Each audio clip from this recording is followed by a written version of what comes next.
ಸರ development ಅನ್ನಕ್ಕೆ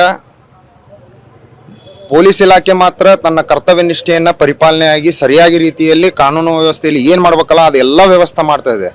ಆದರೆ ಇಲ್ಲಿ ಬೇಜಾರದ ಸಂಗತಿ ಏನಂತಂದ್ರೆ ಇವತ್ತು ಕರ್ನಾಟಕದಲ್ಲಿರುವಂಥ ರಾಜ್ಯ ಸರ್ಕಾರ ಮಾನ್ಯ ಮುಖ್ಯಮಂತ್ರಿಗಳು ಸಿದ್ದರಾಮಯ್ಯನವರು ನಾವು ದಲಿತ ಪರ, ಹಿಂದುಳಿದ ಪರ, ಅಲ್ಪಸಂಖ್ಯಾತರ ಪರ, ನಾವು ದಲಿತರ ಪರವಾಗಿದ್ದೀವಿ ಅಂತ ಹೇಳ್ತಾ ಇದ್ದಾರೆ. ಆದರೆ ದಲಿತರ ಮೇಲೆ ಈ ರೀತಿ ಮನೆಗೆ ನುಗ್ಗಿ ಮಾರಕಾಸ್ತ್ರಗಳನ್ನ ತೆಗೆದುಕೊಂಡು ಕೊಡ್ಡಲಿಯಿಂದ ಹೆತ್ತ ಮಗಳನ್ನೇ ಗರ್ಭಿಣಿಯನ್ನ 7 ತಿಂಗಳ ಇದ್ದಂಥ ಗರ್ಭಿಣಿ ಮಹಿಳೆಯನ್ನ ಕೊಂದ್ರೆ ಅವ್ರಿಗೆ ಒಂದು ಸಾಂತ್ವನ ಹೇಳುವಂಥ ಸೌಜನ್ಯತೆ ಕಳೆದುಕೊಂಡಂಥ ದಲಿತ ಪರ ಇರುವಂಥ ಮುಖ್ಯಮಂತ್ರಿಗಳು, ಅದು ನಮ್ಮ ಕರ್ನಾಟಕದ ದುರ್ದೈವ.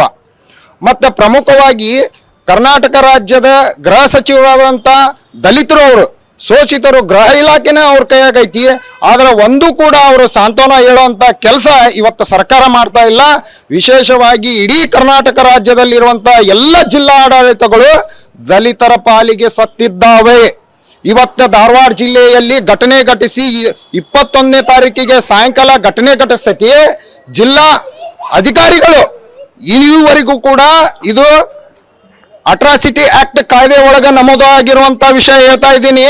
ಪ್ರಮುಖವಾಗಿ ಮಾನ್ಯ ಜಿಲ್ಲಾಧಿಕಾರಿಗಳು ಘಟನೆ ಘಟಿಸಿದಂತ ಸಂದರ್ಭದಲ್ಲಿ ಅವರು ಭೇಟಿಯನ್ನ ನೀಡಬೇಕು, ಸಾಂತ್ವನವನ್ನ ಹೇಳಬೇಕು, ಅವರಿಗೆ ಕಾನೂನು ಮತ್ತು ಜಿಲ್ಲಾ ಆಡಳಿತವಾದಂಥ ನೈತಿಕ ಶಕ್ತಿಯನ್ನ ತುಂಬಬೇಕು. ಆ ಸೌಜನ್ಯತೆ ಕಳ್ಕೊಂಡಿದೆ ಧಾರವಾಡ ಜಿಲ್ಲಾ ಆಡಳಿತ. ಈ ಜಿಲ್ಲಾ ಆಡಳಿತಕ್ಕೆ ನಾನು ಧಿಕ್ಕಾರವನ್ನ ಕೂಗ್ತಾ ಇದ್ದೀನಿ.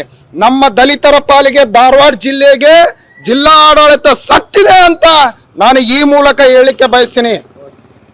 ಸರ್ ಇಷ್ಟೇಳಿ ನಾನು ಕರ್ನಾಟಕ ದಲಿತ ವಿಮೋಚನಾ ಸಮಿತಿಯ ರಾಜ್ಯಾಧ್ಯಕ್ಷ ಸುರೇಶ್ ಖಾನಾಪುರ ಅಂತ. ಸರ್ ಡೆವಲಪ್ಮೆಂಟ್ ಅನ್ನಕ್ಕೆ ಪೊಲೀಸ್ ಇಲಾಖೆ ಮಾತ್ರ ತನ್ನ ಕರ್ತವ್ಯ ನಿಷ್ಠೆಯನ್ನು ಪರಿಪಾಲನೆಯಾಗಿ ಸರಿಯಾಗಿ ರೀತಿಯಲ್ಲಿ ಕಾನೂನು ವ್ಯವಸ್ಥೆಯಲ್ಲಿ ಏನು ಮಾಡ್ಬೇಕಲ್ಲ ಅದೆಲ್ಲ ವ್ಯವಸ್ಥೆ ಮಾಡ್ತಾ ಇದೆ. ಆದರೆ ಇಲ್ಲಿ ಬೇಜಾರದ ಸಂಗತಿ ಏನಂತಂದ್ರೆ ಇವತ್ತು ಕರ್ನಾಟಕದಲ್ಲಿರುವಂಥ ರಾಜ್ಯ ಸರ್ಕಾರ ಮಾನ್ಯ ಮುಖ್ಯಮಂತ್ರಿಗಳು ಸಿದ್ದರಾಮಯ್ಯನವರು ನಾವು ದಲಿತ ಪರ, ಹಿಂದುಳಿದ ಪರ, ಅಲ್ಪಸಂಖ್ಯಾತರ ಪರ, ನಾವು ದಲಿತರ ಪರವಾಗಿದ್ದೀವಿ ಅಂತ ಹೇಳ್ತಾ ಇದ್ದಾರೆ. ಆದರೆ ದಲಿತರ ಮೇಲೆ ಈ ರೀತಿ ಮನೆಗೆ ನುಗ್ಗಿ ಮಾರಕಾಸ್ತ್ರಗಳನ್ನ ತೆಗೆದುಕೊಂಡು ಕೊಡ್ಡಲಿಯಿಂದ ಹೆತ್ತ ಮಗಳನ್ನೇ ಗರ್ಭಿಣಿಯನ್ನ 7 ತಿಂಗಳ ಇದ್ದಂಥ ಗರ್ಭಿಣಿ ಮಹಿಳೆಯನ್ನ ಕೊಂದ್ರೆ ಅವ್ರಿಗೆ ಒಂದು ಸಾಂತ್ವನ ಹೇಳುವಂಥ ಸೌಜನ್ಯತೆ ಕಳೆದುಕೊಂಡಂಥ ದಲಿತ ಪರ ಇರುವಂಥ ಮುಖ್ಯಮಂತ್ರಿಗಳು, ಅದು ನಮ್ಮ ಕರ್ನಾಟಕದ ದುರ್ದೈವ. ಮತ್ತು ಪ್ರಮುಖವಾಗಿ ಕರ್ನಾಟಕ ರಾಜ್ಯದ ಗೃಹ ಸಚಿವರಾದಂಥ ದಲಿತರು, ಅವರು ಶೋಷಿತರು, ಗೃಹ ಇಲಾಖೆನೇ ಅವ್ರ ಕೈಯಾಗೈತಿ. ಆದರೆ ಒಂದು ಕೂಡ ಅವರು ಸಾಂತ್ವನ ಹೇಳುವಂಥ ಕೆಲಸ ಇವತ್ತು ಸರ್ಕಾರ ಮಾಡ್ತಾ ಇಲ್ಲ. ವಿಶೇಷವಾಗಿ ಇಡೀ ಕರ್ನಾಟಕ ರಾಜ್ಯದಲ್ಲಿರುವಂಥ ಎಲ್ಲ ಜಿಲ್ಲಾ ಆಡಳಿತಗಳು ದಲಿತರ ಪಾಲಿಗೆ ಸತ್ತಿದ್ದಾವೆ. ಇವತ್ತು ಧಾರವಾಡ ಜಿಲ್ಲೆಯಲ್ಲಿ ಘಟನೆ ಘಟಿಸಿ 21ನೇ ತಾರೀಕಿಗೆ ಸಾಯಂಕಾಲ ಘಟನೆ ಘಟಿಸ್ತೈತಿ. ಜಿಲ್ಲಾ ಅಧಿಕಾರಿಗಳು ಇಲ್ಲಿವರೆಗೂ ಕೂಡ ಇದು ಅಟ್ರಾಸಿಟಿ ಆಕ್ಟ್ ಕಾಯ್ದೆ ಒಳಗೆ ನಮೂದಾಗಿರುವಂತ ವಿಷಯ ಹೇಳ್ತಾ ಇದ್ದೀನಿ. ಪ್ರಮುಖವಾಗಿ ಮಾನ್ಯ ಜಿಲ್ಲಾಧಿಕಾರಿಗಳು ಘಟನೆ ಘಟಿಸಿದಂತ ಸಂದರ್ಭದಲ್ಲಿ ಅವರು ಭೇಟಿಯನ್ನ ನೀಡಬೇಕು, ಸಾಂತ್ವನವನ್ನ ಹೇಳಬೇಕು, ಅವರಿಗೆ ಕಾನೂನು ಮತ್ತು ಜಿಲ್ಲಾ ಆಡಳಿತವಾದಂಥ ನೈತಿಕ ಶಕ್ತಿಯನ್ನ ತುಂಬಬೇಕು. ಆ ಸೌಜನ್ಯತೆ ಕಳ್ಕೊಂಡಿದೆ ಧಾರವಾಡ ಜಿಲ್ಲಾ ಆಡಳಿತ. ಈ ಜಿಲ್ಲಾ ಆಡಳಿತಕ್ಕೆ ನಾನು ಧಿಕ್ಕಾರವನ್ನ ಕೂಗ್ತಾ ಇದ್ದೀನಿ.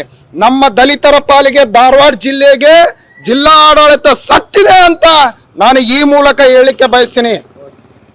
ಸರ್ ಇಷ್ಟೇಳಿ ನಾನು ಕರ್ನಾಟಕ ದಲಿತ ವಿಮೋಚನಾ ಸಮಿತಿಯ ರಾಜ್ಯಾಧ್ಯಕ್ಷ ಸುರೇಶ್ ಖಾನಾಪುರ ಅಂತ.